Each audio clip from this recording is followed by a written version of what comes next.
I've been asked the question a few times, why don't things work in Nigeria? Why doesn't the government get things done?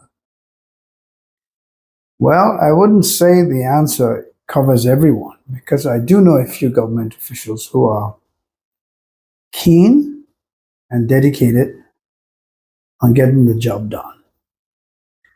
But the truth is, the way government is set up is rigged not to perform as well as it should. And I may not have all the answers, but here are some reasons I have found over the years as a productivity consultant who has worked with ministries and agencies for quite a while. Number one, there is no accountability for failure, and there's really no reward for success. So when you come in as a deputy or as a director general or a minister or a permanent secretary, there is no performance contract.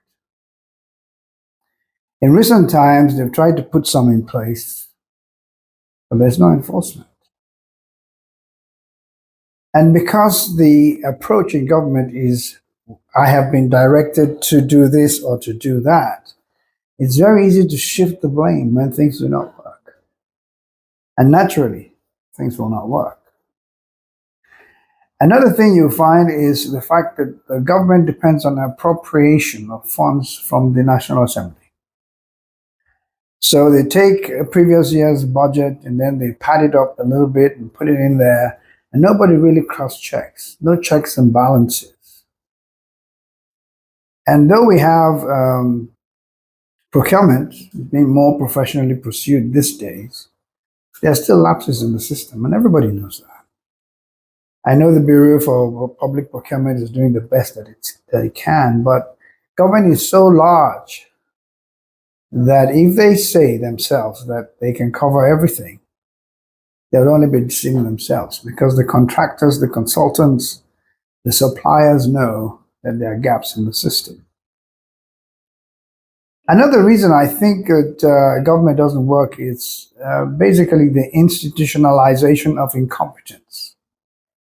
Many years ago, the federal character came in where every state was accommodated in the federal system. But to do that, you had to do a lot of things as well. You had to reduce educational standards. You had to bring in a lot of incompetent people just to have people from every state represented.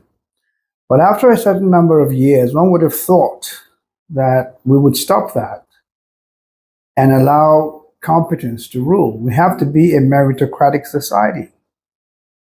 The truth is because people are allowed access, their governors and those who lead them are not serious about educating or equipping them for the workforce.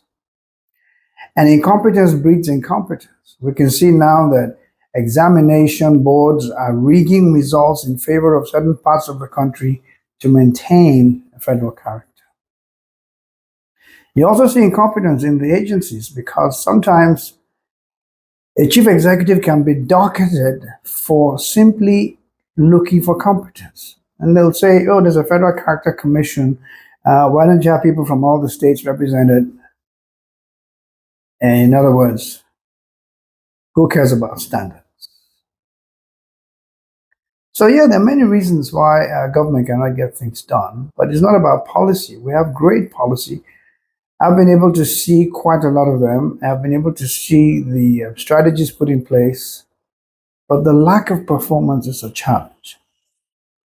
Now, of course, they have the performance management system in place, but it's taking too long for it to have any real teeth or bite because most people still don't understand how to make it work. The APA system that was there before, which we all know was incompetent, was not very productive,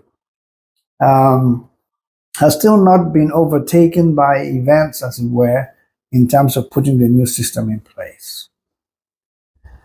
And then there's ethnicity, where people want their own people to work with them, irrespective of whether they're competent or not.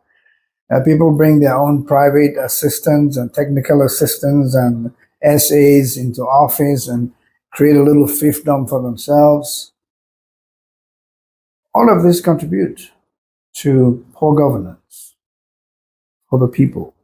And then at institutional level itself, especially in government, the functional silos between departments, it's so rigid. It's like atrophied arteries that blocks communication and collaboration.